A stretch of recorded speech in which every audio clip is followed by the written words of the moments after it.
Late గా వస్తే fee extra fine వసూలు చేస్తావా నువ్వు? ఎంత మంది చెప్తున్నారు? ఫోన్ పే చేయమంటావా నువ్వు?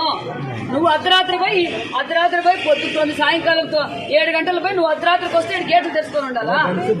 ఏందనుకుంటున్నావు నువ్వు? ఇంతమంది చెప్తున్నారు, ఎవరైనా ఒక్కరిని పిలిపి చెప్పు నువ్వు. అందరు టీచర్లు చెప్పిందా? టీచర్లు కూడా ఇచ్చారు ఇక్కడ కంప్లైంట్. పిల్లలే కాదు టీచర్లు కూడా ఇచ్చారు. ఏంది నీ ఇల్లు అనుకున్నావా? ఆ మెయింటెనెన్స్ చూసినావా ఎట్లుందో? నువ్వు 1 నెల రోజులు నీ వాష్రూమ్ లో నీళ్లు రాకపోతే నువ్వు ఎక్కడ మోసుకొని పోయి తీసుకొచ్చుకుంటావా? పైకి సెకండ్ ఫ్లోర్ కి నీళ్లు ఎత్తుకుపోతారు ఆడపిల్లలు. రిపేర్ చేయిస్తే నీళ్లు ఎందుకు రావడం లేదు? కింద బాత్రూమ్ లో నీళ్లు రావడం లేదు, పైన బాత్రూమ్ లో నీళ్లు. మగపిల్లలా బయట పోయాకే తిప్పేస్తారమ్మా. ఎన్ని రోజులు తిప్పుతావు?